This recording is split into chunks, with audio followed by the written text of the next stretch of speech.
Good morning, all of you. Page 10.1. Page 10.1. Chapter 6A. सबसे पहले क्या ध्यान रखोगे?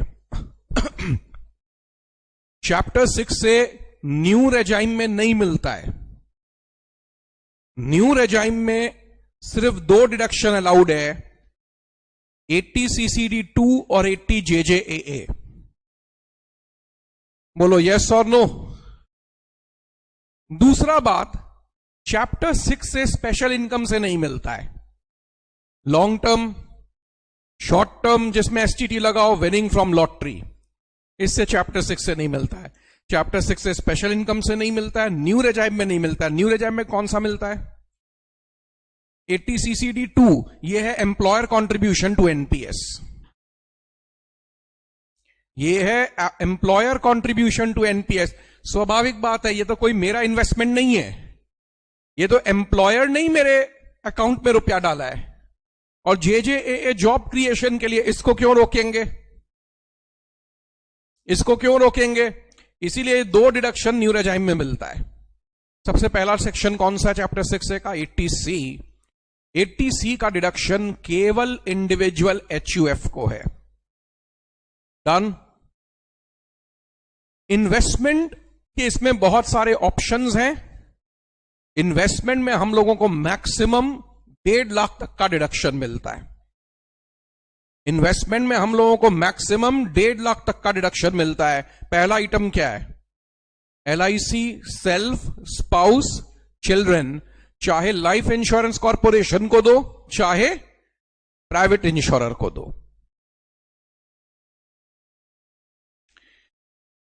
लेट फी वगैरह भी कवर्ड होगा.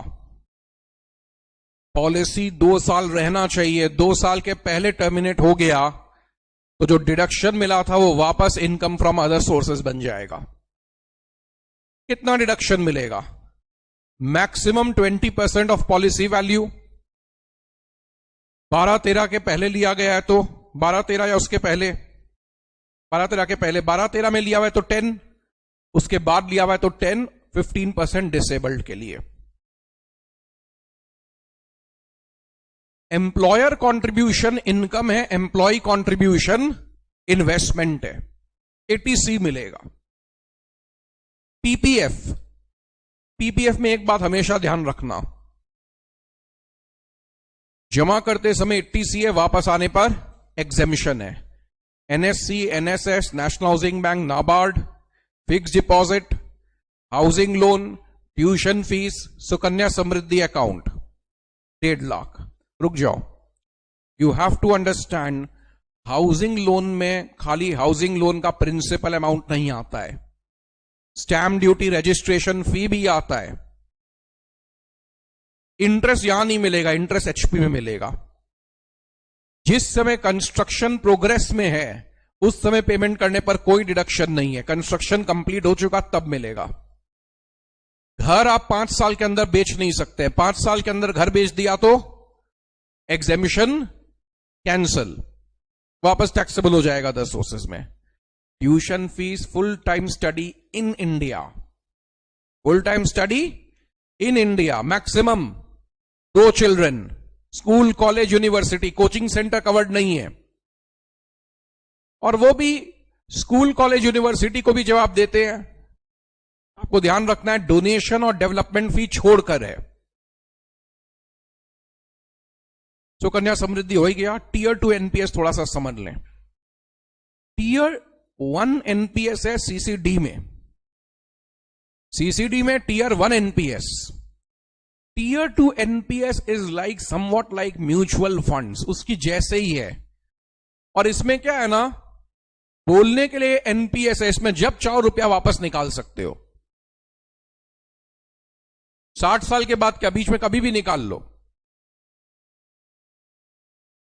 सारा का सारा अमाउंट आप इन्वेस्टमेंट करेंगे, मतलब पेमेंट कर देंगे प्रीवियस ईयर में, उसके बाद करने से नहीं मिलेगा.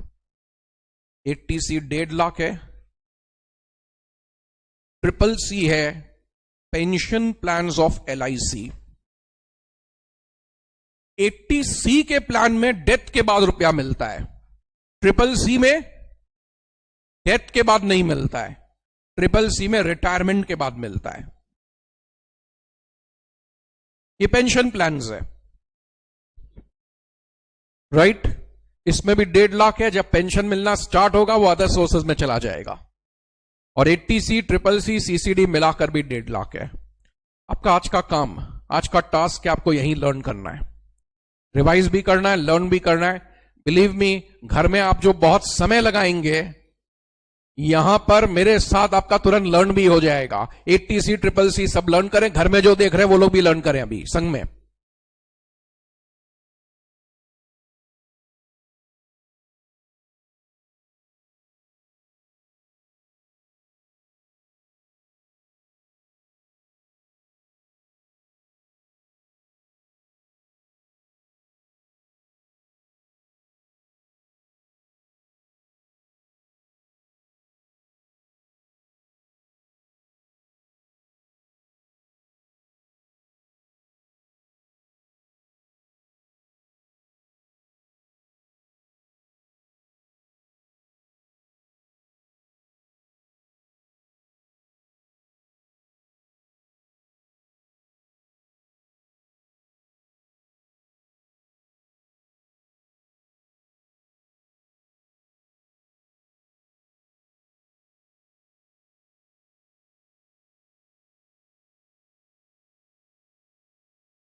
सॉरी,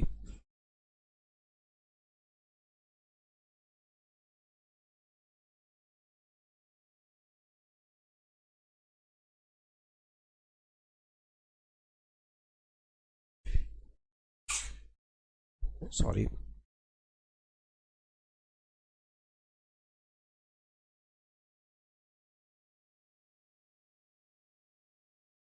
अपने आप के साथ इंटरेक्ट करके लर्न करोगे सब लोग।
Should we proceed?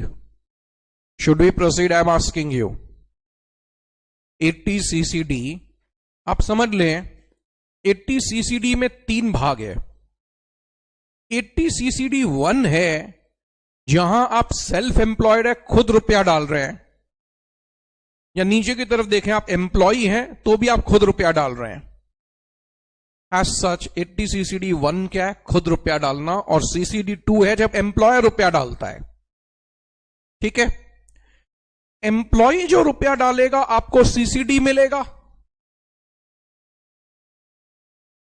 एम्प्लॉयर जो रुपया डालेगा वो टैक्सेबल होगा पहले सैलरी में, फिर CCD 2 मिलेगा। Are you convinced? हाँ। एज सच प्रोविडेंट फंड और सुपर एनुएशन फंड में एम्प्लॉयर कॉन्ट्रीब्यूशन डायरेक्ट एग्जेम्पशन है, इसमें टैक्सेबल होकर डिडक्शन है, कोई तकलीफ? जबकि एम्प्लॉय कॉन्ट्रीब्यूशन प्रोविडेंट फंड और सुपर एनुएशन फंड में 80C है और पेंशन फंड में CCD है। बात वही है, एम्प्लॉयर कॉन्ट्रीब्यूशन इनकम है, कहीं एग्जेम्पशन है, कहीं डिडक्शन, और employ contribution investment 80C CCD मिलेगा। 80C ट्रिपल सी सीसीडी का लिमिट क्या है? 1.5 लाख। एक्स्ट्रा 50,000 किस में मिलेगा? एनपीएस में। श्योर? और एम्प्लॉयर कॉन्ट्रीब्यूशन का लिमिट क्या है? 7.5 लाख। अगर आप प्रोविडेंट फंड में 5 लाख दे चुके हैं तो यहां 2.5 लाख से बेसी नहीं दे पाएंगे। Can I proceed? Surely. Self spouse children parents, children must be dependent, children must be dependent, parents may or may not be dependent। Deduction किसके लिए है? M P M. एम क्या है? Mediclaim insurance. पी क्या है? Preventive checkup. M क्या है? Medical expenditure. Medical insurance, preventive checkup, medical expenditure.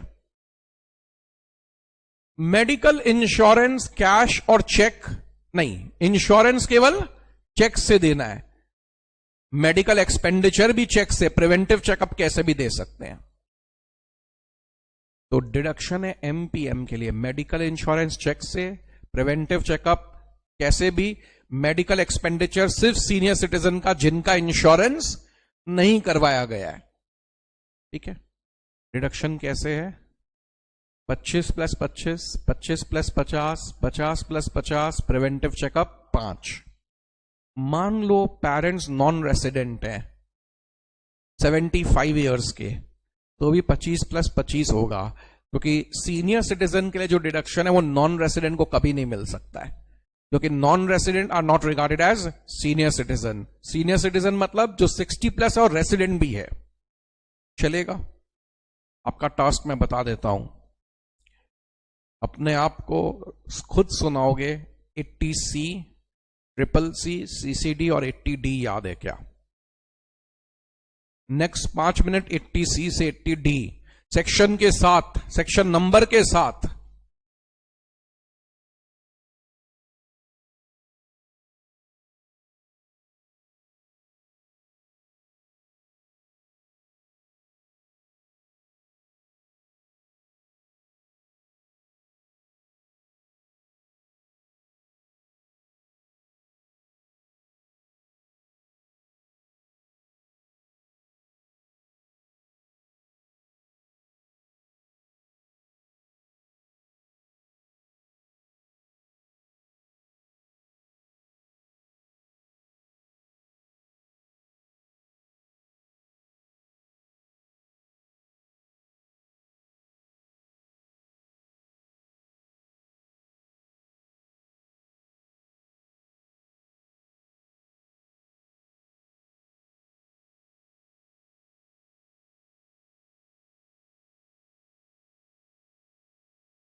Please जो घर में है वो लोग भी करें संग में।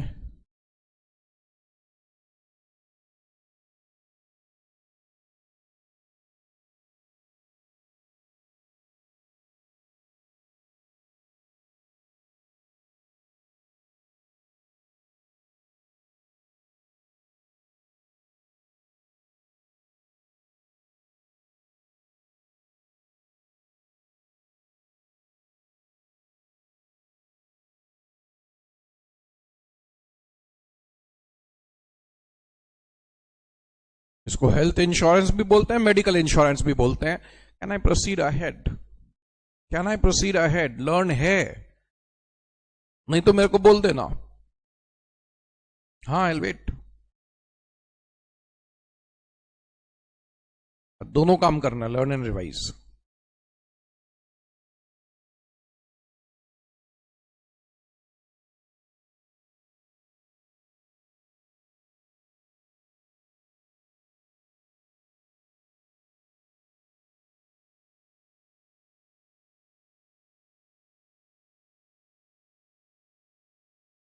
$50,000 एक्स्ट्रा मिलता है।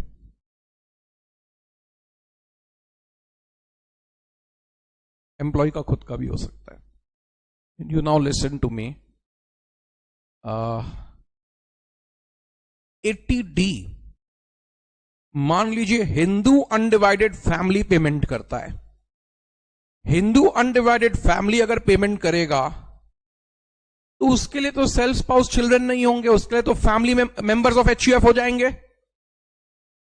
तो मेंबर ऑफ HUF मतलब सब लोग एक ही ग्रुप में आ जाएंगे। अब क्योंकि सब लोग एक ही ग्रुप में आ जाएंगे, डिडक्शन या 25 होगा या 50 होगा। मतलब कभी भी 50 + 50 लाख रुपया नहीं हो सकता है। X is the karta of HUF। HUF ने डिसाइड किया कि HUF सबका मेडिक्लेम भरेगा, वो सबका मेडिक्लेम भर देता है। सब लोग बिलो 60 है, हाईएस्ट डिडक्शन 25। कुछ लोग 60+ है, हाईएस्ट डिडक्शन बिलो 60 वालों के लिए 25, 60+ वालों के लिए 50, लेकिन मिलाकर 50।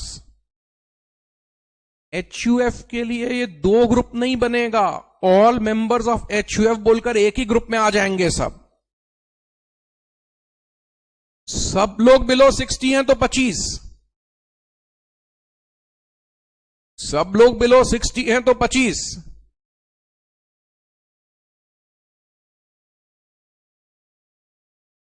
कुछ लोग 60+ है तो उनके लिए 50, लेकिन मिलाकर 50 चलेगा। आई am asking you, is it done? हाँ, सब मिलाकर। और overall preventive checkup can never exceed 5।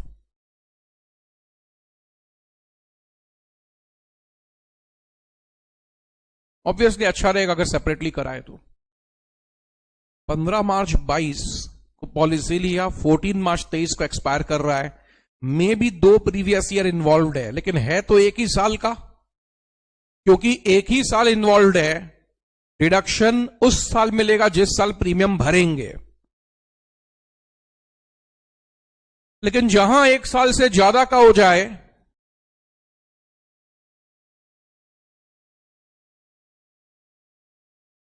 जहां 1 साल से ज्यादा का हो जाए, डिडक्शन स्प्रेड हो जाएगा। कैसे स्प्रेड होगा? है 2 साल का, लेकिन number of previous year involved 3 है। 21-22, 22-23, 23-24, तो हर साल 15,000 मिलेगा। 45,000 है 1/3 करके।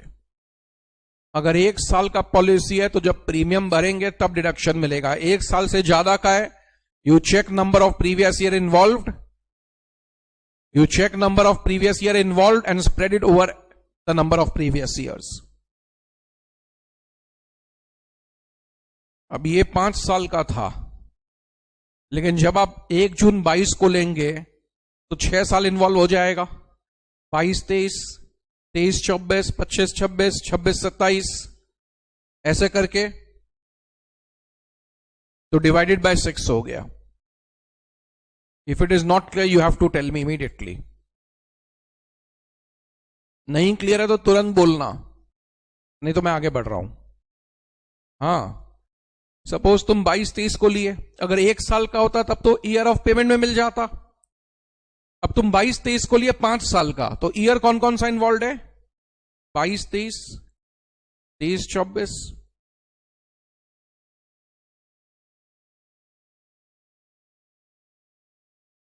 क्योंकि एंड तो 1/6/27 को होगा ना, एंड तो 1/6/27 को होगा, तो नंबर ऑफ ईयर इन्वॉल्व तो 6 है।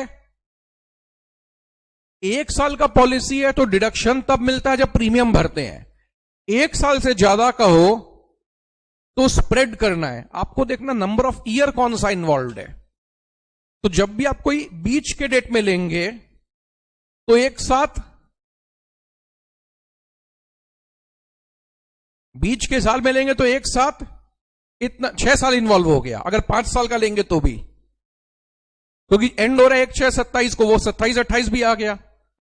तो नंबर ऑफ प्रीवियस इन्वॉल्व 6 है तो डिवाइडेड बाय 6 होगा, चलेगा। एक्स का रिलेटिव वाई डिसेबल्ड है, एक्स उस पर 1 रुपया खर्चा करता है कि 10 लाख, इससे फर्क नहीं पड़ता है ना। मेडिकल एक्सपेंडिचर, मेंटेनेंस, पॉलिसी लेना। पॉलिसी क्या? If something happens to X, disabled person का ध्यान LIC रख लेगा, रुपया भेज के कम से कम। तो एक्स अगर अपने डिसेबल्ड रिलेटिव पर 1 रुपया भी खर्चा करता है, उसको एक फ्लैट डिडक्शन मिलता है 75,000। डिसेबल्ड पर्सन अगर सीवियरली डिसेबल्ड है तो 1,25,000। सामने वाला डिसेबल्ड है कि सीवियरली डिसेबल्ड है, this is decided by certificate from doctor. ये डॉक्टर का सर्टिफिकेट डिसाइड करता है कि सामने वाला डिसेबल्ड है कि सीवियरली डिसेबल्ड है। किसी भी डिसेबिलिटी का अगर 80% डिसेबिलिटी हो तो उसको सीवियरली डिसेबल्ड बोलते हैं। 80% डिसेबिलिटी हो तो सीवियर डिसेबिलिटी बोलते हैं, बट डिडक्शन इज फिक्स्ड। खर्चा कितना हो रहा है उससे फर्क नहीं पड़ता है। जो पर्सन खुद डिसेबल्ड है वो भी ले सकता है, लेकिन लेगा दोनों में से कोई एक। अपने आप के साथ इंटरेक्शन करोगे, सेल्फ इंटरेक्शन सबसे ज्यादा जरूरी होता है। 80D, DD, 80DD भी अगला सेक्शन, वो भी रिवाइज करोगे। 3 सेक्शन का टास्क दिया हूं, सेक्शन नंबर के साथ, not without that.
Can we proceed?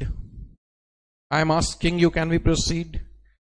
Disease पर अगर खर्चा हो सेल्फ या डिपेंडेंट रिलेटिव का, यहां रिलेटिव है 80DD और DDB में हम 5, and they must be dependent. Disease पे खर्चा होने से डिडक्शन मिलता है अमाउंट इनकर्ड या 40,000 विच इज लोअर। जिस पे खर्चा हुआ वो सीनियर सिटीजन है तो अमाउंट इनकर्ड और 1 लाख विच इज लोअर। जो भी डिडक्शन आएगा उससे इंश्योरेंस क्लेम रिसीव लेस हो जाएगा। क्लास 12 के बाद जो भी आप पढ़ाई करेंगे वो हायर एजुकेशन है। हायर एजुकेशन के समय लोन लेंगे तो कुछ नहीं होगा, लेकिन जब रीपेमेंट करेंगे तो इंटरेस्ट माइनस होगा मैक्सिमम 8 साल। शर्त है loan must be taken from bank, financial institution, charitable trust, self, spouse, children या जिसके हम लीगल गार्जियन हैं उसके लिए।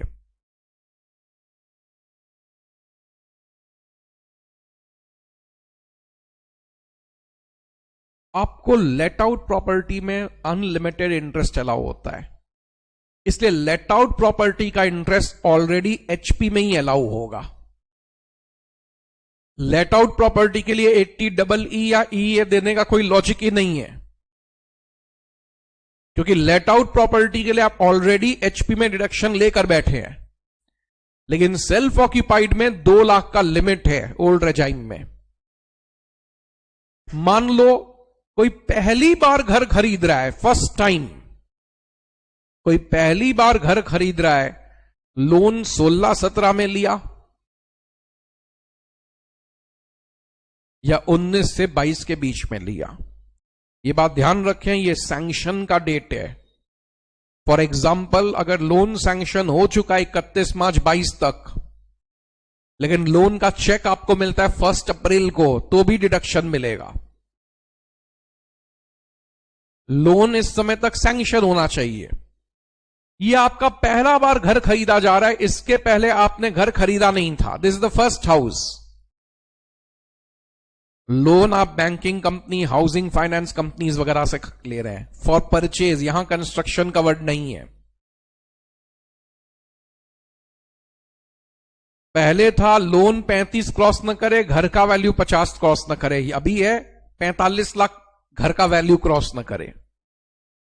इन दैट केस 2 लाख तो एचपी में ऑलरेडी मिलता है। चैप्टर 6 से में 80EE या EA में आप एक्स्ट्रा ले सकते हैं 50,000 ऑब्लिक 1.5 लाख। और ऑब्वियसली दोनों में से कोई एक सेक्शन ही एप्लीकेबल होगा, वो भी ध्यान रखिए। एक 16-17 है और एक 19 से चालू हो रहा है। 17-18, 18-19 के लिए कुछ नहीं है। Yes, just do me this much favour, just do me this much favour, 80DD से 80D हो गया आपका, 80DD से EEA रिवाइज करिए।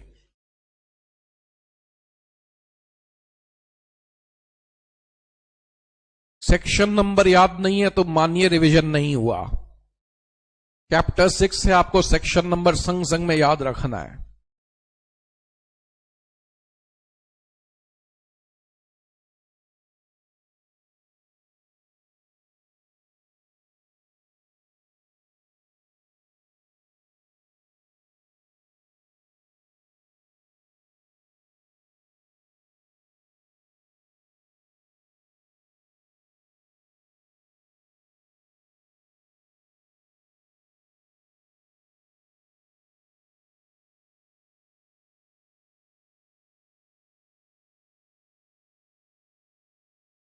वो सामने वाले को वापस मिलता है, वो अदर सोर्सेज में टैक्सेबल होता है। डिसेबल्ड पर्सन के हाथ में कुछ टैक्सेबल नहीं होता।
ओनली इफ यू से I will proceed ahead.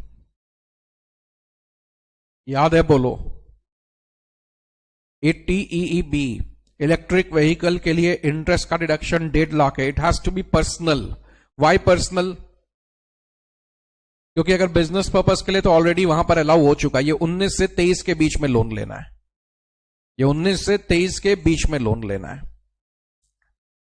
80G का डिडक्शन हम लोगों को डोनेशंस के लिए मिलता है, राइट? डोनेशन में you have without ceiling limit. Without ceiling limit मतलब जितना डोनेशन देना है दीजिए। विथ सीलिंग लिमिट मतलब आप इनकम का 10% तक डोनेशन दे सकते हैं। पहले इस इनकम का फॉर्मूला बताओ, बाद में लर्न करेंगे नहीं चलेगा, अभी बताओ। एडजस्टेड जीटीआई क्या होता है? GTI minus long term short term 6A। सारा शॉर्ट टर्म नहीं, खाली एसटीटी वाला। Long term short term 6A। Done? Yes. Without ceiling limit में है नेशनल प्राइम मिनिस्टर। उसके बाद स्वच्छता का बात चल रहा था। जिला साक्षरता समिति, chief minister fund, clean Ganga fund, स्वच्छ भारत कोष, अफ्रीका फंड। यस। और 50% में क्या आएगा? नेहरू गांधी परिवार। इसमें ड्राउट रिलीफ फंड भी है। आपको विदाउट सीलिंग लिमिट के आइटम्स इमीडिएटली लर्न करने हैं। चेक करना याद है क्या?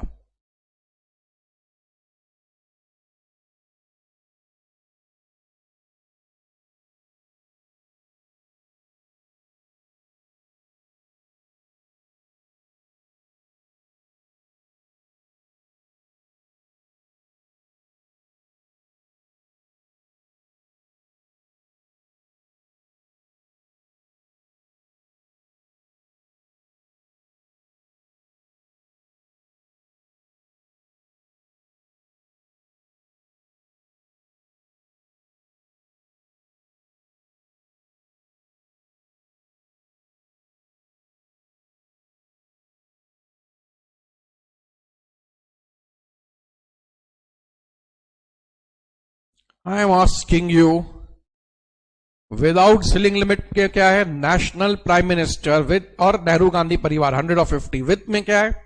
Donation to government for family planning. और इधर notified religious place, Shri Ram Janmabhoomi Teerth Kshetra. उसके बाद charitable trust and donation to government for other than family planning. Charitable trust is something you can not forget over here. 80G में monetary donation covered है। अगर आप in kind देते हैं, फूड दे दिया, clothing दे दिया, ये सब कवर्ड नहीं है। 2000 रुपया के ऊपर चेक से देना जरूरी है। ऑनलाइन पेमेंट करना जरूरी है। सोल्यूशन कैसे करोगे बताओ? सोल्यूशन कैसे करोगे? विदाउट सीलिंग लिमिट आंख बंद करके 100 या 50।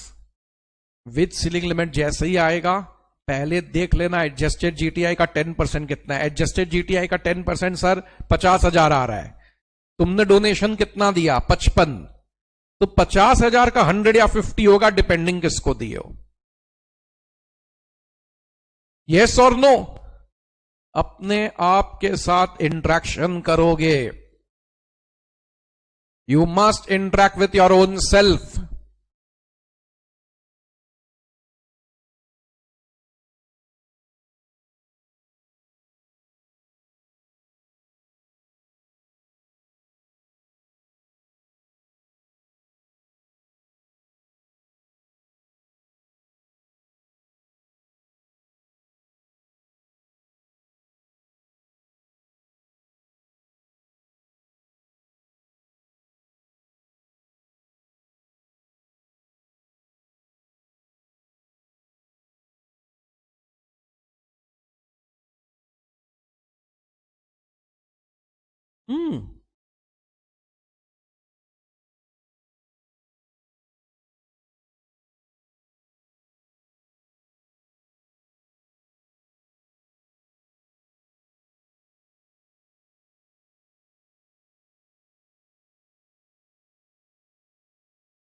50,000 का 150, अगर ट्रस्ट को दिए तो 25 मिलेगा, फैमिली प्लानिंग के लिए दिए तो 50 मिलेगा।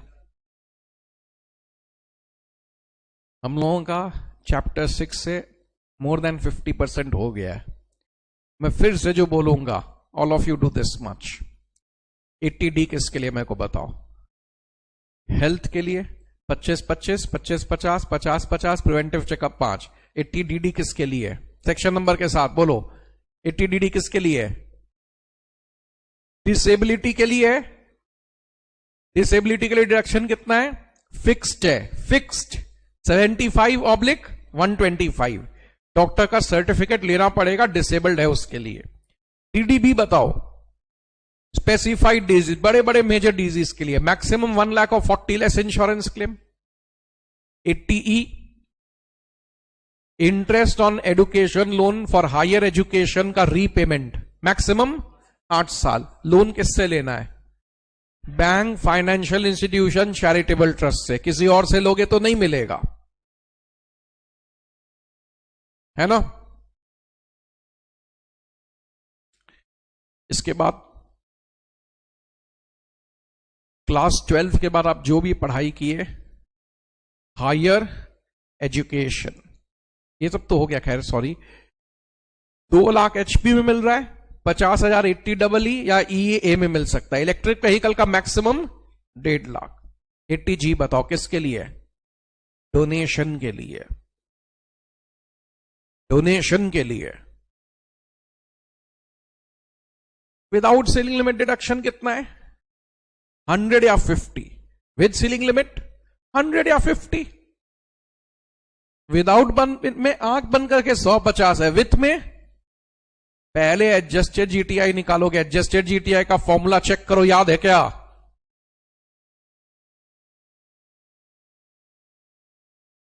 आपका GTI है 6 लाख, एडजस्टेड GTI है 5 लाख। 5 लाख का 10% 50। अगर आप 40 दिए तो 40 का 100 या 50, डिपेंडिंग फैमिली प्लानिंग है कि ट्रस्ट है। लेकिन अगर आप 70 दिए तो 50 का 100 या 50। आपका बिजनेस प्रोफेशन में इनकम है, डिडक्शन वहां मिल जाएगा। बिजनेस प्रोफेशन में नहीं है तो साइंटिफिक और रूरल को देने से यहां मिलेगा। अगर आपका income salary, HP, CG other sources में है तो। पॉलिटिकल पार्टी और इलेक्टोरल ट्रस्ट को डोनेशन देने से 100% डिडक्शन है। कंपनी देगा तो GGB, बाकी लोग को देंगे तो GGC। ये डिडक्शन लोकल अथॉरिटी और आर्टिफिशियल ज्यूरिडिकल पर्सन को नहीं मिलता है, which is funded by government. Read करो, मैं बता दूंगा इसको। GGA, GGB, GGC रीड करो।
I am asking you, should we proceed? Local authority, an artificial juridical person funded by government. So, government एक पर्टिकुलर पॉलिटिकल पार्टी का है, वही गवर्नमेंट इनको फंडिंग कर रहा है, और फिर वहीं से वापस अगर डोनेशन आ जाए तो रुपया उसी पॉलिटिकल पार्टी के पास आ जाएगा जिसका गवर्नमेंट है। इसीलिए गवर्नमेंट सपोर्टेड ऑर्गेनाइजेशन इनको डोनेशन नहीं दे पाएंगे। अदरवाइज क्या होगा, रूलिंग पॉलिटिकल पार्टी बोलेगा मेरे को दो, इसलिए रोक लगा दिया। 80GG किसी को HRA मिल रहा है वहां डिडक्शन है, HRA नहीं मिल रहा है यहां पर है। कितना?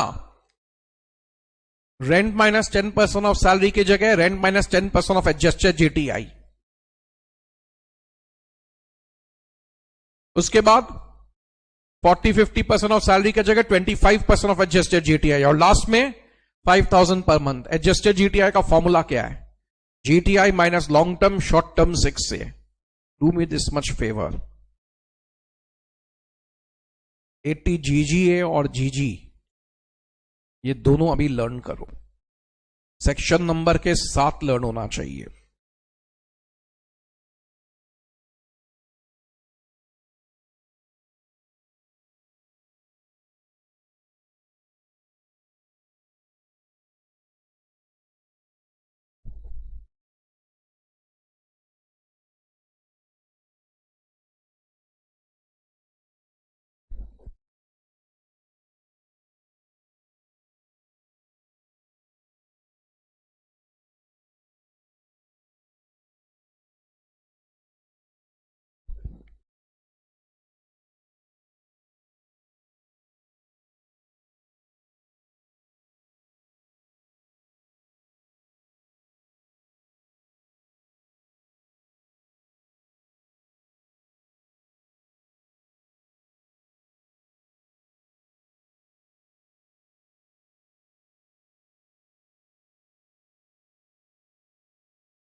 यस, मेरे को बताओ 80GG उन लोग को मिल रहा है जो रेंटेड हाउस में रह रहे हैं और सेम शहर में घर नहीं है, और GGA किसको मिल रहा है? डोनेशन जब साइंटिफिक रिसर्च और रूरल डेवलपमेंट को देते हैं और आपका बिजनेस प्रोफेशन में इनकम नहीं है। 80G में याद रखना, स्वच्छ भारत कोष और क्लीन गंगा फंड में ब्रैकेट में लिखा है अदर देन CSR, मतलब वो कॉर्पोरेट सोशल रेस्पॉन्सिबिलिटी अकाउंट में डेबिटेड नहीं होना चाहिए, क्योंकि बिजनेस प्रोफेशन में CSR का डिडक्शन नहीं था। CSR के अलावा आप खर्चा करोगे तो मिलेगा।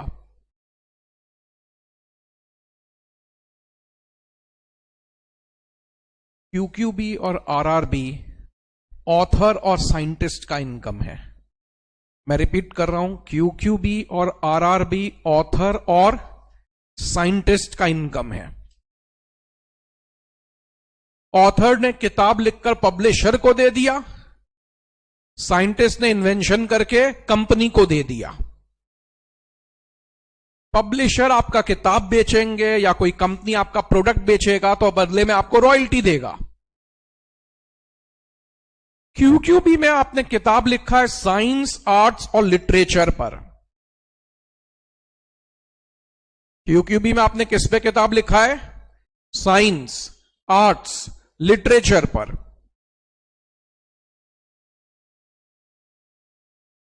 यस, लमसम रॉयल्टी मिलेगा तो एज इट इज ले लेंगे, परसेंटेज बेसिस मिलेगा तो मैक्सिमम 15% लेंगे। आप कमाए 10 लाख रॉयल्टी, इंडियन पब्लिशर है तो 10 lakh becomes gross qualifying amount. Foreign publisher है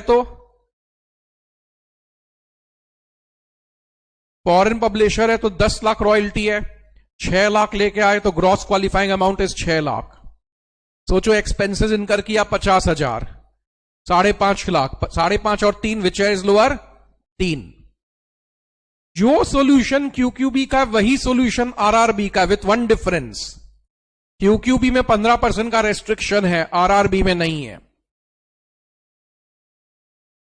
आपको एक बात बताता हूं, चैप्टर 6 में 10 मिनट और लगेगा, ठीक है।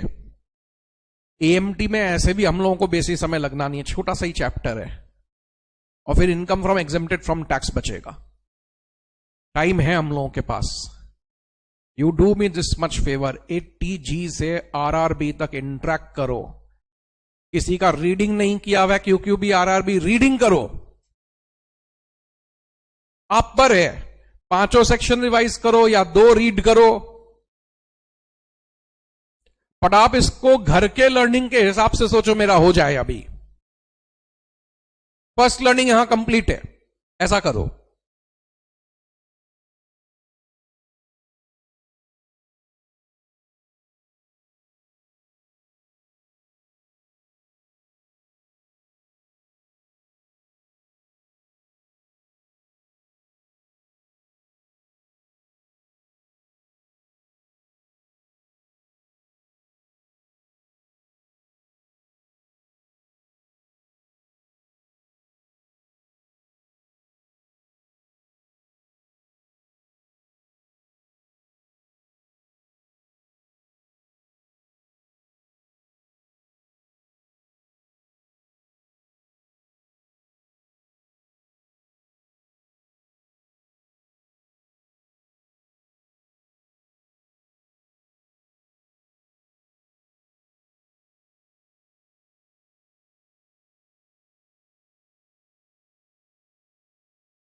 Only if you say I will proceed ahead. Yes, QQB, RRB और JJAA ऑल्टरनेट मिनिमम टैक्स के समय कंप्यूटेशन में रिफ्लेक्ट करता है और आ जाता है। Do me this much favour, go to last page of your copy.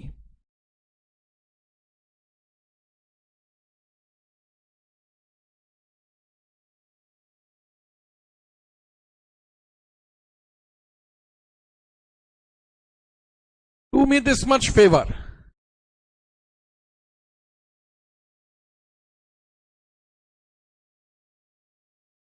In computing AMT,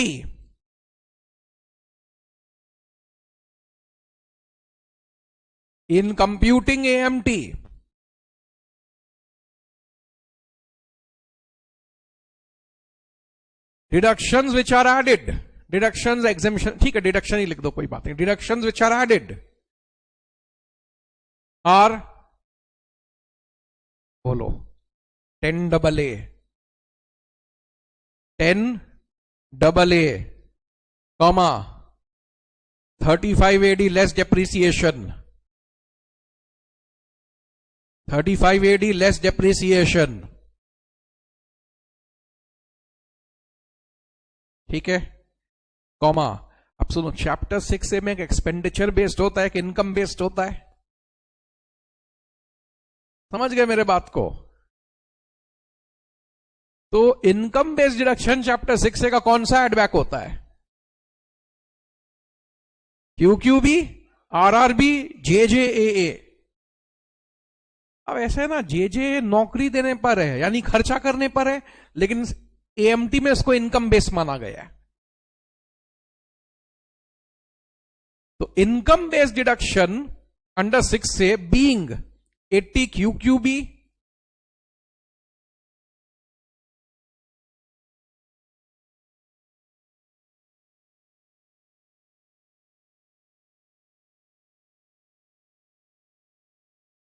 RRB,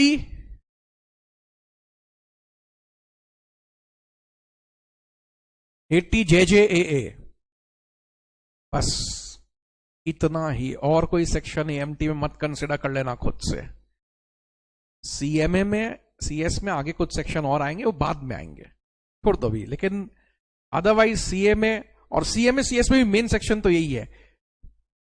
AMT के समय ये 5 सेक्शन आपको ध्यान रखने, अगर ये 5 सेक्शन सब में है तो AMT भी एप्लीकेबल हो जाएगा ओल्ड रेजाइम में। आई आपके सिलेबस में नहीं, देखो आई कहीं आया नहीं, आप याद रखो तो ठीक है, नहीं तो कोई बात नहीं, ठीक है ना। सुनो, कोई पर्सन 60 इयर्स से कम है तो सेविंग अकाउंट का इंटरेस्ट पहले अदर सोर्सेज में जाएगा, हाँ, फिर उसको 80 TTA 10,000 तक मिल सकता है। कोई पर्सन 60 प्लस है, सेविंग, FD सबका इंटरेस्ट अदर सोर्सेज में जाएगा, TTB 50,000 में मिल जाएगा, 50,000। लेकिन नॉन रेसिडेंट को खाली TTA मिल सकता है, नॉन रेसिडेंट को TTB नहीं मिलेगा, ठीक है। बात बोलता हूं, आप क्या है 25 + 25 करके खुश हो जाते हैं कि चैप्टर 6 से याद है। अब आप 80G से चालू करोगे घर में। 80G national prime minister 100, Nehru Gandhi परिवार 50, family planning 100, charitable trust 50। Without ceiling limit में क्या करते हो? जो भी दिया आंख बंद करके 100-50, ठीक है। वित्त में इनकम का 10% निकालो, 100-50 उसके बाद होगा। इनकम का 10% निकालो, 100 और 50 उसके बाद में होगा, चलेगा? डन?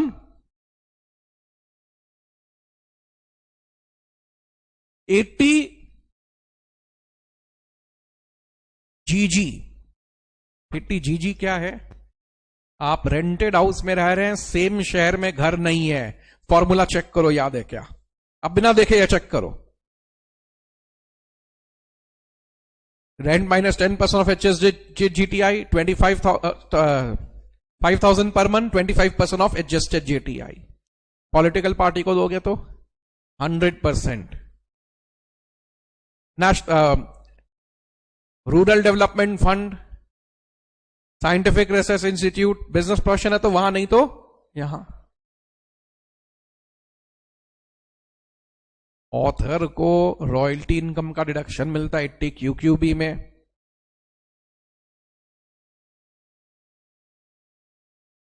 साइंटिस्ट को मिलता है RRB में। कितना? जितना कमाया या इंडिया में लेकर आया, विचर is lower gross qualifying amount less expenses, net qualifying amount of 3 lakh, विचर इज लोअर। बिलो 60 सेविंग के इंटरेस्ट पे 10, 60 प्लस सेविंग और FD के इंटरेस्ट पर 50, 3,500 पोस्ट ऑफिस सेविंग में पहले ही माइनस हो जाएगा, ठीक है। आपके यहां 100 एम्प्लॉई थे, अब हो गए 150। 50 एम्प्लॉई का जो सैलरी होगा उसका 30% डिडक्शन दूंगा। 50 एम्प्लॉय जो बढ़े हैं, सोचो 20 को हटाया और 70 को रखा तो नेट में कितने बढ़े? 50। तो जो बढ़े हैं उनका 20 को हटाया 20 को रखा, कुछ नहीं मिलेगा। 20 को हटाए 50 को रखे, 30 बढ़ गए, 30 जन के सैलरी का 30% डिडक्शन मिलेगा। ये क्या डबल डिडक्शन है? बिजनेस प्रोफेशन में तो पूरा सैलरी वेजेस माइनस होता है, यहां पर 30% और मिलेगा। अब ये 3 साल मिलेगा। 3 साल भी कैसे मिलेगा? फर्स्ट ईयर जो फिगर आएगा वही सेकंड और थर्ड ईयर सेम फिगर आएगा। सेकंड और थर्ड ईयर वापस कैलकुलेट मत करना। ईयर 1 में जिसको रखा 1 2 3, ईयर 2 में जिसको रखा 2 3 4, ईयर 3 में 3 4 5, ईयर 4 में रखा 4 5 6 एंड सो ऑन। जो फिगर पहले साल आ जाए उसी को रिपीट कर देना। अब अभी क्या है, इसमें सैलरी 25 क्रॉस न करे, 240 दिन नौकरी देना जरूरी है, पीएफ में कवर्ड हो और अकाउंट पे ही चेक से दो। किसी को इस साल 240 दिन नौकरी नहीं दिया, अगले साल दे दिया, तो अगले साल ले लेना उसको, ऑडिट रिपोर्ट लगेगा। मैं सिर्फ इतना बता दो, क्लियर है? नहीं है तो तुरंत बोलो।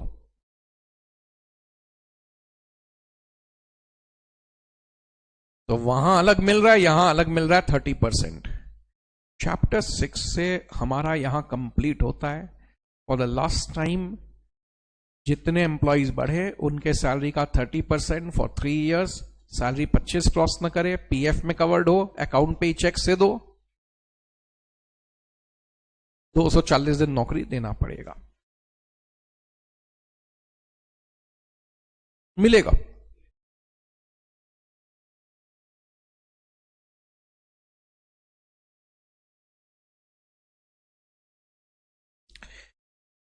एग्रीकल्चर इनकम रिवीजन हुआ वही है अभी रिसेंट में, इसमें मैं 2-4 मिनट ही देना पसंद करूंगा। एग्रीकल्चर इनकम में land must be in India, page 9.1, सारे एग्जेम्पशन सेक्शन 10 में है, और सेक्शन 10 का पहला आइटम है 10(1) एग्रीकल्चर इनकम। एग्रीकल्चर इनकम में 2 चीज आता है, रेंट और cultivation from land in India, rent and cultivation from land in India. Firm का इनकम एग्रीकल्चर तो पार्टनर का भी एग्रीकल्चर। एग्रीकल्चर इनकम किस हेड में आएगा? एग्जेम्प्ट है तो किसी हेड में नहीं आएगा, लेकिन ये टोटल इनकम के चरणों में आएगा, मतलब रेट पर्पस के लिए ऐड होता है। सोचो लैंड बाहर है तो अदर सोर्सेज, नेचुरल ग्रोथ है तो अदर सोर्सेज, कंपनी का इनकम जो भी हो, लेकिन फिर फार्मर का इनकम, कंपनी का इनकम एग्रीकल्चर है तो, कंपनी का इनकम एग्रीकल्चर है तो शेयर होल्डर डिविडेंड का एग्रीकल्चर, शेयर होल्डर डायरेक्टर का एग्रीकल्चर नहीं हो सकता है। इंटरैक्ट करो, ये 2 मिनट में हम लोग निकाल देंगे, इंटरैक्ट करो।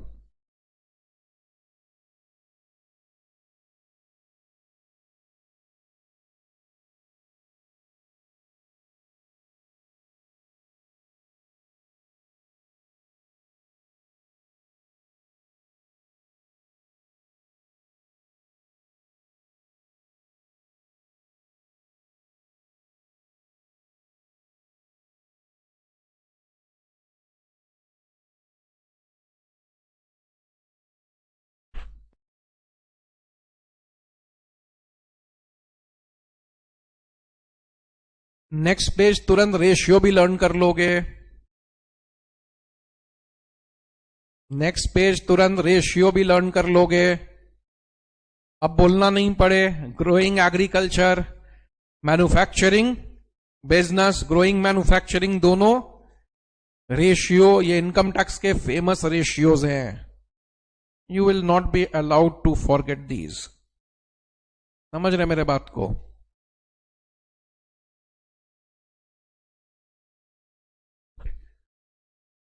सो वी विल नॉट एक्सेप्ट ये आपको याद नहीं है।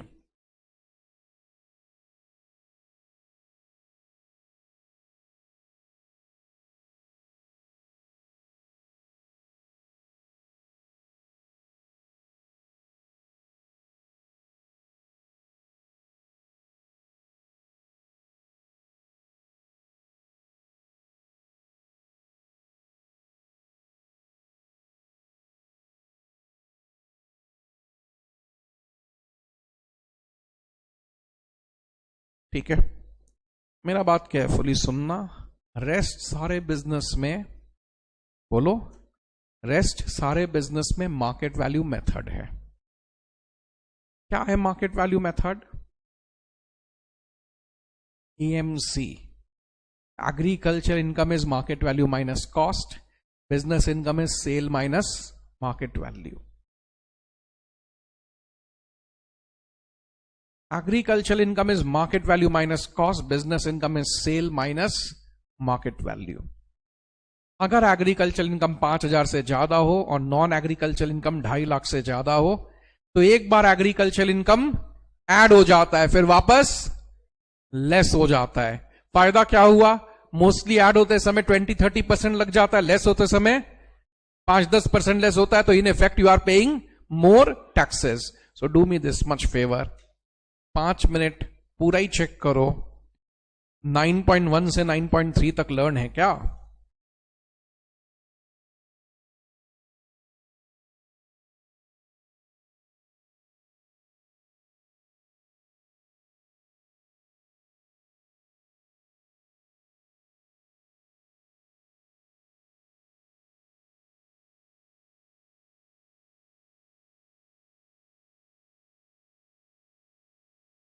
हम्म,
प्रोसीड। एग्रीकल्चर इनकम आप अपने आप के साथ इंटरेक्ट कर लिए? यस, ओनली इफ यू से विल प्रोसीड।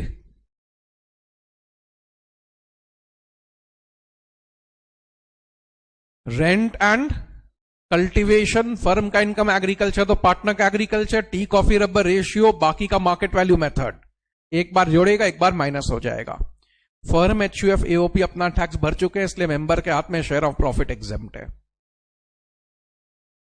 क्या क्या एग्जेम्प्ट है?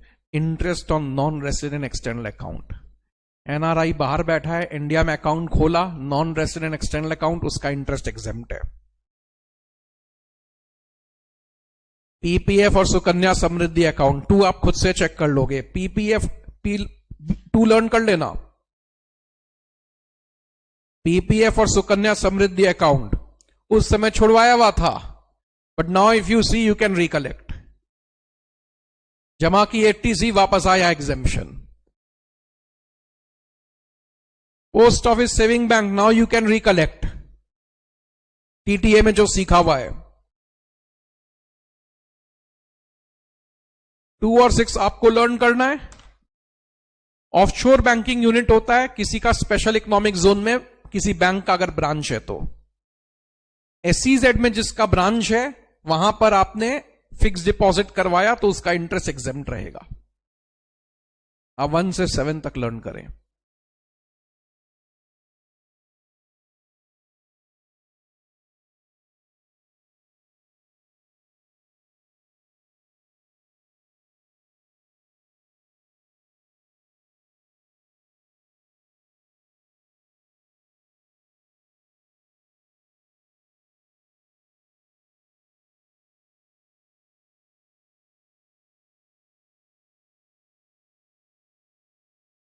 क्या होता है ना, ज्वाइंट अकाउंट मतलब 2 जन के नाम पे है। 2 जन के नाम पे तो 3.5 3.5 7, 3.5 3.5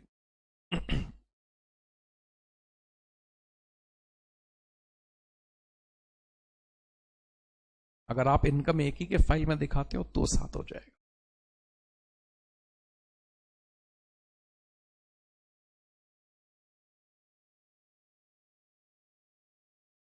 यस। 7, गवर्नमेंट सिक्योरिटीज दो प्रकार के होते हैं। 1015 में नोटिफाइड है तो उसका इंटरेस्ट एग्जेम्प्ट है। 1015 में नोटिफाइड नहीं है तो बोलो, उसका इंटरेस्ट अदर सोर्सेज में टैक्सेबल है। अभी तो याद है, अब तो याद रहेगा। गवर्नमेंट सिक्योरिटीज 1015 में नोटिफाइड है तो इंटरेस्ट एग्जेम्प्ट है, नहीं तो अदर सोर्सेज में टैक्सेबल है। स्कॉलरशिप्स एग्जेम्प्ट है। अवार्ड मिला गवर्नमेंट से एग्जेम्प्ट, किसी और से मिला टैक्सेबल। कहीं कोई डिजास्टर हो गया नेचुरल या मैनमेड, विक्टिम्स लीगल है, इसको कॉम्पेंसेशन मिला, exempt.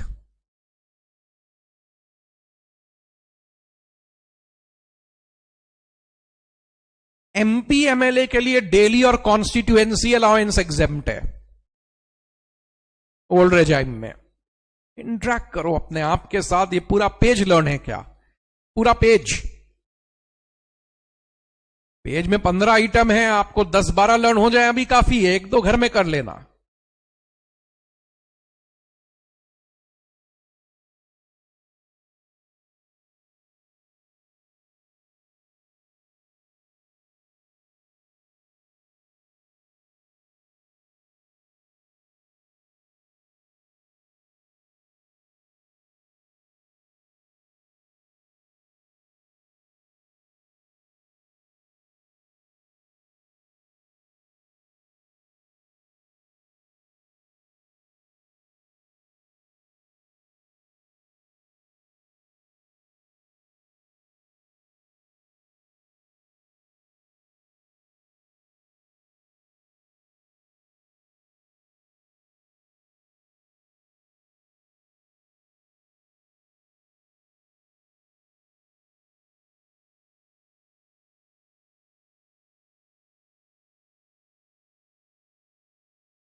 So, I'm asking you, should we proceed ahead?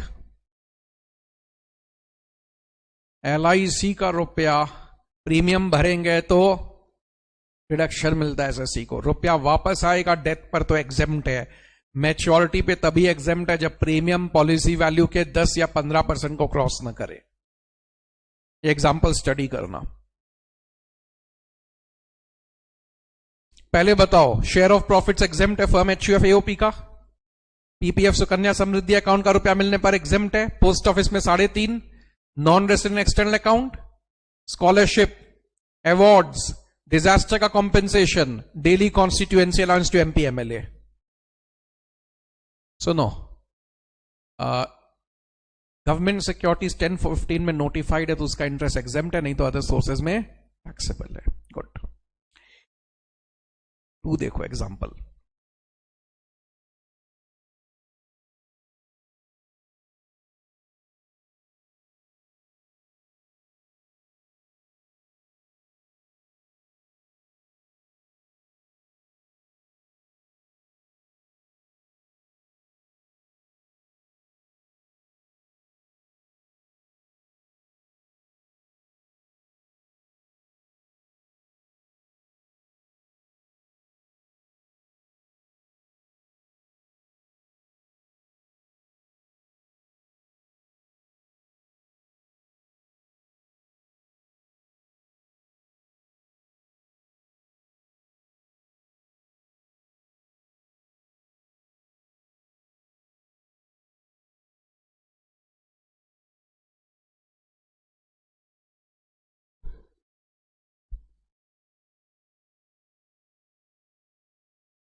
Can we proceed?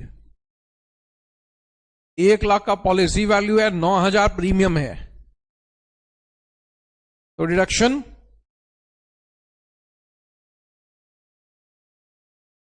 Amount जो मिलेगा पूरा एग्जेम्प्ट हो जाएगा, यहां अमाउंट टैक्सेबल हो जाएगा। एनपीएस 80CCC का रुपया तो वापस मिलने पर टैक्सेबल है, एनपीएस का रुपया मिलने पर क्या होगा? 80CCD, सीसीडी क्या है? एनपीएस। 80C, CCC, सीसीडी मिलाकर 1.5 लाख, एक्स्ट्रा 50,000 सीसीडी में है ना, एक्स्ट्रा 50,000 सिर्फ सीसीडी में, 2 लाख का डिडक्शन हो जाता है सीसीडी लेकर। जमा किए, डिडक्शन मिला। और ये सीसीडी क्या है? टीयर 1 एनपीएस है। टीयर 2 एनपीएस 80C में जाता है, वो म्यूचुअल फंड की तरह है। क्लियर है? इन्वेस्टमेंट के लिए कितना डिडक्शन है? 2 लाख। 80C, CCC, सीसीडी मिलाकर 1.5 लाख, एक्स्ट्रा 50,000 सिर्फ एनपीएस में। सुनोगे बात को, एक आदमी एनपीएस में रुपया जमा कर रहा था। जमा करने के बाद एक दिन उसको लगा कि उसको बड़ा अमाउंट का दरकार है। वो गया एनपीएस वालों के पास, बोला अकाउंट बंद कर दो। बोला बंद कर दें, फिर पेंशन मिलना भी बंद हो जाएगा। बोला हाँ बंद कर दो, मेरे को रुपया चाहिए। तो जब रुपया वापस मिलेगा अकाउंट बंद करने पर 60% एग्जेम्प्ट रहेगा। 10 लाख मिला तो 4 लाख टैक्सेबल होगा। जमा किया सीसीडी, अच्छा CCC में कोई सुविधा नहीं है, CCC का पूरा रुपया टैक्सेबल होगा।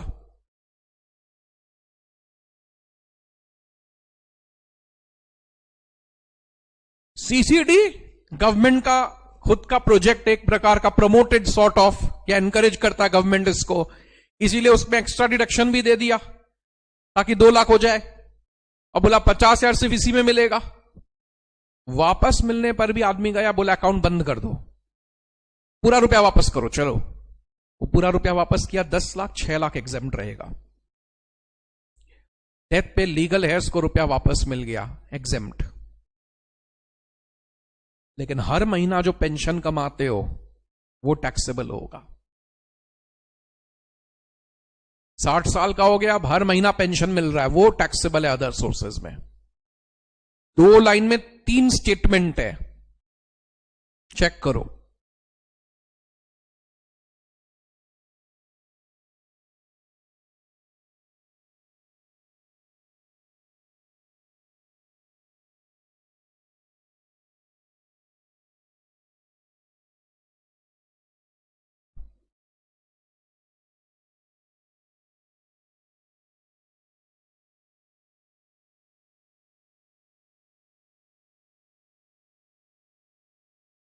अकाउंट किसी ने बंद करवा दिया, 60% एग्जेम्प्ट, लाइफ टाइम में कराया। डेथ में हुआ तो एग्जेम्प्ट लीगल हेयर्स के लिए। Monthly pension taxable. Partial withdrawal हुआ। पार्शियल विड्रॉल मतलब एसएससी बोला पूरा रुपया नहीं, कुछ रुपया चाहिए। वो गया, बोला मेरा कितना रुपया जमा पड़ा हुआ है? बोला हर साल आप 50,000 करते थे, 10 लाख टोटल मिलाकर जमा पड़ा हुआ है। बोला 3 लाख दे दो। तो 10 लाख का 20%, 2.5 लाख, 25%, 2.5 लाख एग्जेम्प्ट है। 2.5 लाख के ऊपर जितना भी विड्रॉ किया टैक्सेबल। 25% तक विड्रॉल आप कर सकते हैं, वो एग्जेम्प्ट है। उसके ऊपर करोगे तो टैक्सेबल। फर्क समझ ले, ये क्लोजर हुआ अकाउंट का और ये पार्शियल विड्रॉल है। अकाउंट पूरा क्लोज नहीं हुआ, आधा रुपया, कुछ रुपया विड्रॉ किया। 10 लाख जमा है, 3.5 लाख विड्रॉ किया, 2.5 लाख एग्जेम्प्ट, 1 लाख टैक्सेबल। फिर से बोलो, एनपीएस में वापस मिलेगा तो क्या होगा? Monthly pension taxable. अकाउंट बंद करवाया, 60% एग्जेम्प्ट। डेथ पे मिला, लीगल हेयर्स के लिए एग्जेम्प्ट। पार्शियल विड्रॉल में 25% एग्जेम्प्ट, उसके ऊपर जो विड्रॉ करेगा टैक्सेबल है। Can we proceed? Share buyback, share holder के लिए पूरा एग्जेम्प्ट है इस प्रॉफिट का। 200 रुपया में खरीदा, कंपनी 500 रुपया में बायबैक किया, 300 रुपया में उसको कैपिटल गेन नहीं भरना है, चलेगा। सिक्किमीज इंडिविजुअल सिक्किम से जो भी कमाएगा एग्जेम्प्ट है, इंटरेस्ट डिविडेंड कहीं से भी कमाएगा एग्जेम्प्ट है। गोल्ड मोनेटाइजेशन में टोटल एग्जेम्पशन है, कैपिटल गेन भी इंटरेस्ट भी।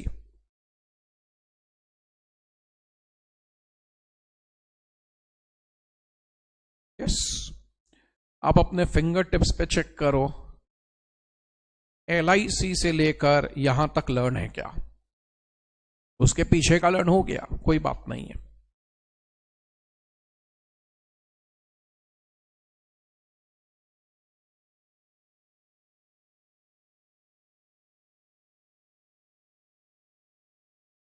नहीं नहीं नहीं, एक बार पार्शियल विड्रॉल एक बार हो सकता है, जितना जमा है उसका 25% तक एग्जाम मिलेगा, फिर उसके बाद जो विड्रॉ करोगे टैक्सेबल है। जब भी मंथली पेंशन तो टैक्सेबल है ही, 60% एग्जेम्प्ट है, जो भी रुपया मिलेगा 60% एग्जेम्प्ट है।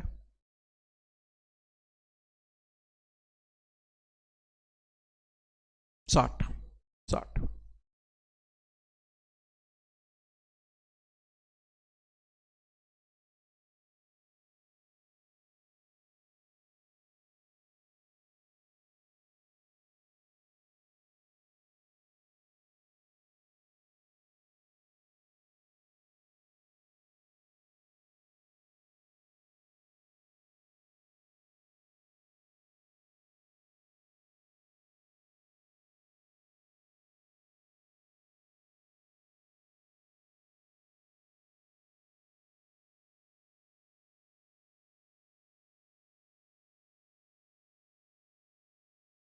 आई am asking you, can we proceed ahead? हमारे कंट्री के कुछ रीजन को बोला गया है, आप लोग लर्न कर लिए एक पन्ना, कंट्री के कुछ रीजन को बोला गया है स्पेशल इकोनॉमिक जोन, रेस्ट पूरा कंट्री डोमेस्टिक टैरिफ एरिया है। this portion, this portion, this portion, these are special economic zone. Rest entire country is domestic tariff area. Special economic zone में अगर आप यूनिट बैठाते हैं, स्पेशल इकोनॉमिक जोन में अगर आप यूनिट बैठाते हैं, एक्सपोर्ट करते हैं तो एग्जेम्पशन मिलेगा। यहां से 2 घंटे के रास्ते पे फॉलता स्पेशल इकोनॉमिक जोन, आप वहां गए, वहां एक यूनिट बैठा दिया, फैक्ट्री बैठा दिया, मैंने कहा क्या करोगे, बोला सर एक्सपोर्ट करेंगे, या सर्विस यूनिट बैठाया, एग्जेम्पशन मिलेगा। Profit of the business of undertaking into export turnover by total turnover. सोचो टोटल टर्नओवर 1000, एक्सपोर्ट टर्नओवर 900, तो 90% एक्सपोर्ट है, तो प्रॉफिट ऑफ बिजनेस 90% एग्जेम्प्ट हो जाएगा।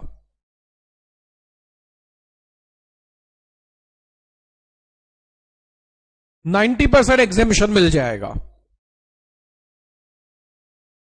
यस,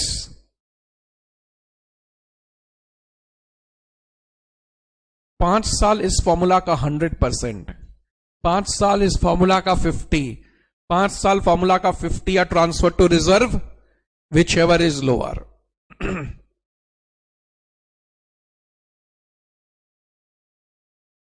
रीडिंग करो।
I am asking you, we proceed ahead. मेरे को बताइए क्या हो रहा है। बोले sir share of profit exempt है from firm HUF AOP, AOP के लिए कुछ कंडीशंस फुलफिल करने पड़ते हैं, हमारे सिलेबस में नहीं है। चलिए कोई बात नहीं। पीपीएफ सुकन्या समृद्धि अकाउंट का इंटरेस्ट एग्जेम्प्ट है। Government securities if notified under 1015 exempt है। स्कॉलरशिप, अवार्ड्स, हाँ ये सब एग्जेम्प्ट है। LIG का रुपया डेथ पे मिला, एग्जेम्प्ट है। मैच्योरिटी पे तभी एग्जेम्प्ट है जब प्रीमियम 10 या 15% से कम हो। CCD का मंथली पेंशन टैक्सेबल है। अकाउंट बंद करवाया 60% exempt. Partial withdrawal 25% exempt. Death पे मिला, लीगल हेयर्स के लिए पूरा एग्जेम्पशन। शेयर बायबैक का प्रॉफिट शेयर होल्डर के हाथ में एग्जेम्प्ट। गोल्ड मोनेटाइजेशन में capital gain interest exempt. Special economic zone में अगर आप यूनिट बैठाओगे, एक्सपोर्ट करोगे, स्पेशल इकोनॉमिक जोन में यूनिट बैठाओगे, एक्सपोर्ट करोगे तो एग्जेम्पशन मिल जाएगा। यस, स्पेशल इकोनॉमिक जोन में यूनिट बैठाओगे, एक्सपोर्ट करोगे तो एग्जेम्पशन मिल जाएगा।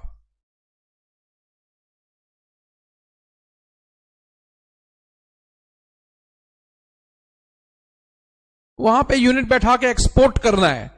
यूनिट भी आपको 31 मार्च 2021 तक बैठाना था। आज कोई नया बैठाएगा उसको नहीं मिलेगा। और 10AA ओल्ड रेजाइम में मिलता है, न्यू रेजाइम में नहीं।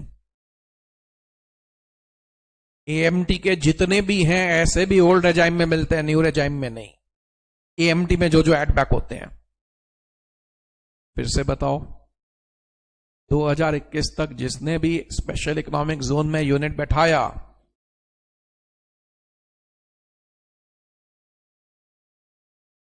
तो 2021 तक जिसने भी SEZ में यूनिट बैठाया या मैन्युफैक्चरिंग या सर्विस यूनिट,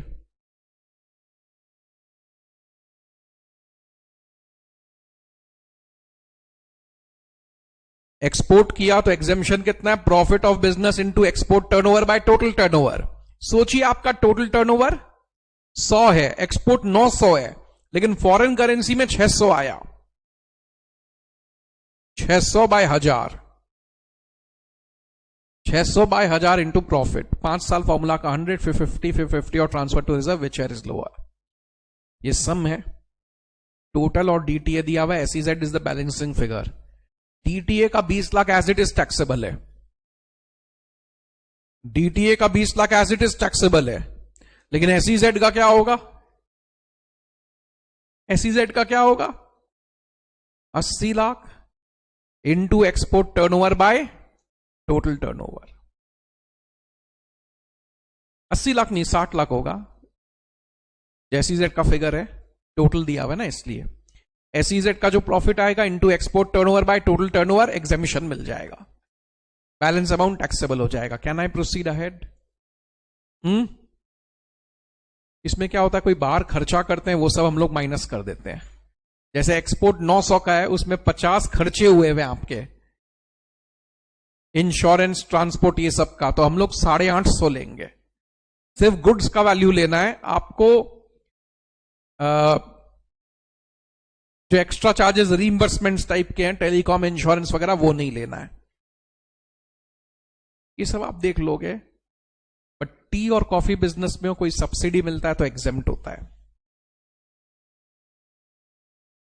गवर्नमेंट सिक्योरिटीज 1015 में नोटिफाइड है तो उसका इंटरेस्ट एग्जेम्प्ट है।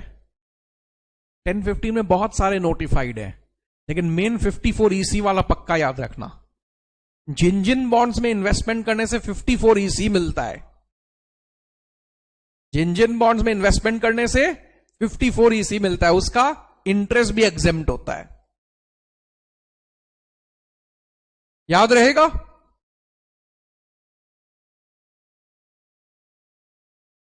NHI, रूरल इलेक्ट्रिफिकेशन, इन सब का बॉन्ड्स का ये तो एग्जेम्प्ट है ही, 54 EC, इंटरेस्ट भी एग्जेम्प्ट है। डिडक्शन कैसे मिलेगा?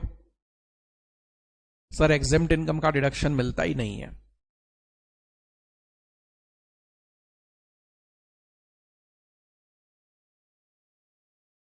एग्जेम्प्ट इनकम के लिए कोई खर्चा अलाउ नहीं होता है, लॉसेस भी कैरी फॉरवर्ड नहीं होते हैं। अगर आप बोलते हो मैंने खर्चा इनकर ही नहीं किया, तो वो जितना भी इन्वेस्टमेंट किया उसका 1% डिसअलाउ कर देते हैं। पीपीएफ में आपने 10 लाख इन्वेस्टमेंट किया सालों में लाकर 1.5 लाख करके, अब उसके खर्चे तो अलाउड नहीं है। आपने कहा ऐसा तो मैंने खर्चा किया नहीं है, लेकिन ऑफिसर को लगता है खर्चा हुआ है। नहीं हुआ तो बात खत्म हो गया, लेकिन ऑफिसर को लगता है खर्चा हुआ है, तो 10 लाख का 1% 10,000 डिसअलाउ कर देगा खर्चे में से। खर्चा नहीं हुआ तो कोई बात नहीं, लेकिन तुम बोल रहे हो नहीं हुआ और ऑफिसर को लग रहा हुआ है, तो इन्वेस्टमेंट का 1% डिसअलाउ हो जाएगा। Can we proceed? AMT 5 minute का ही काम है। आप 2 मिनट एग्जेम्प्ट इनकम 10AA वगैरह इंटरेक्ट कर लो अपने आप के साथ। वो लास्ट 2-3 पन्ना इंटरेक्ट कर लो। कौन सा? 10AA और उसके पहले वाला।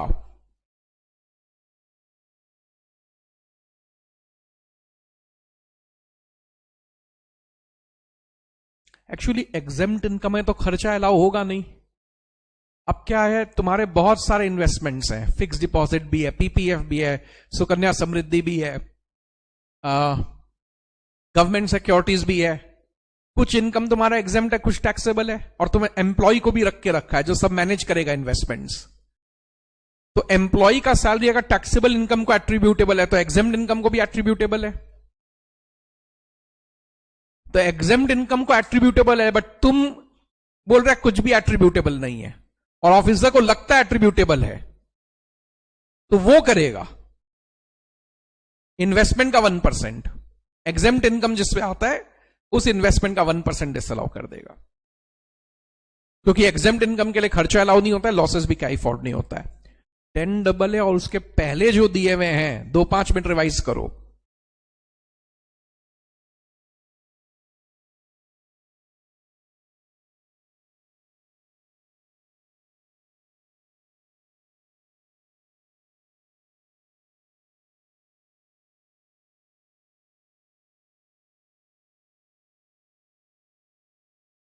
EMT एप्लीकेबल है अदर देन कंपनी पर।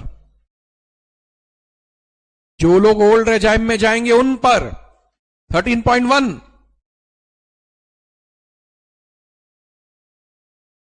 जो घर में देख रहे हैं गूगल ड्राइव में 2 मिनट ब्रेक लेना ले लेना, तीसरा चैप्टर का रिवीजन है। ये सुविधा लाइव वालों के पास नहीं है। लेकिन EMT एप्लीकेबल है अदर देन कंपनी पर। जब आप ओल्ड रेजाइम में जाएंगे, जब आप ओल्ड रेजाइम में जाएंगे और आप क्लेम करेंगे 35AD, 10AA, income based deduction under 6 से, इनमें से कोई क्लेम करेंगे तब। पढ़ो इन लाइन को, अपने आप के साथ इंटरेक्ट करो।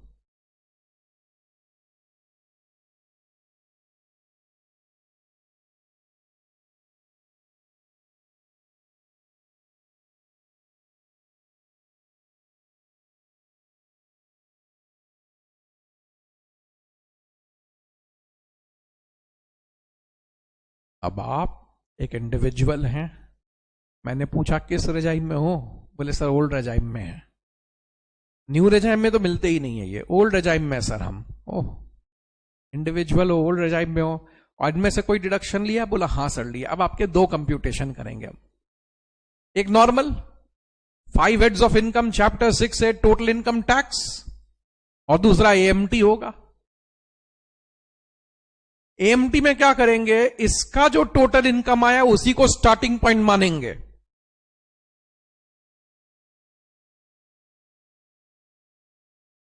और 3 चीज ऐड होगा, 10AA, 35AD माइनस डिडक्शन, और इनकम बेस्ड डिडक्शन अंडर 6 है, जिसमें QQB, RRB, JJA आता है।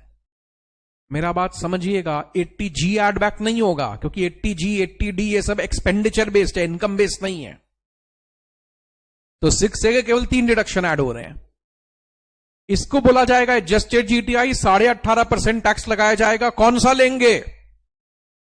Which ever is higher.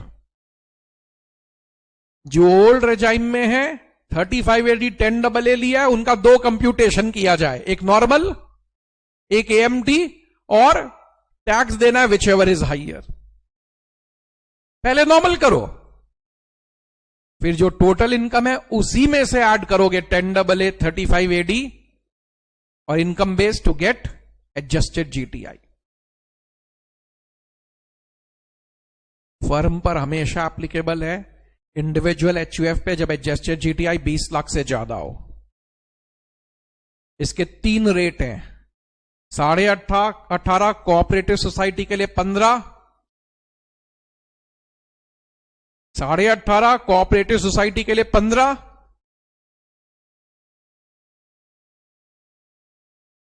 Financial service centre के लिए 9। चार्टर्ड अकाउंटेंट का रिपोर्ट लगेगा कि एएमटी का कंप्यूटेशन करेक्ट है। 5 मिनट टाइम डिवोट करो इस पन्ना पे, फिर एएमटी क्रेडिट करवाना है मेरे को, but you must give 5 minutes, next 5 minutes to this page.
Are you okay? Old regime other than company, company पर मैट एप्लीकेबल होता है, मिनिमम ऑल्टरनेट टैक्स दूसरा चैप्टर एप्लीकेबल होता है। Other than company, old regime 3580 10AA income based deduction लिया हुआ है, 2 computation होगा, टोटल नॉर्मल का, टोटल इनकम से ये वापस एड बैक होंगे, 18.5% यू पे विच इज हाइयर। फर्म पर हमेशा एप्लीकेबल है, इंडिविजुअल एचयूएफ पे जब एडजस्टेड जीटीआई 20 लाख से ज्यादा हो और सीए का रिपोर्ट लग रहा है कि करेक्ट है कंप्यूटेशन। आपको लग रहा है अरे बेकार का बेसिक टैक्स लग गया, तो नहीं, ऐसा नहीं है। नॉर्मल में 50 आ रहा था, एएमटी में 60 आ रहा है, तो 60 देंगे। एक्स्ट्रा कितना दिया? 10। जो एक्स्ट्रा 10 दिया वो आप कैरी फॉरवर्ड कर लेंगे, ठीक है।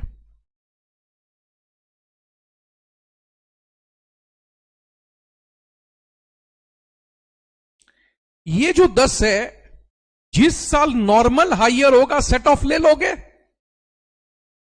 हां या ना? नॉर्मल हायर होगा, सेट ऑफ ले लोगे, सब्जेक्ट टू द कंडीशन कि आप फॉल नहीं कर सकते हैं बिलो 32। इसीलिए 8 ही सेट ऑफ हो रहा है। यस, 2 बच गया, 2 जो बच गया वो क्या होगा? अगले साल सेट ऑफ हो सकता है।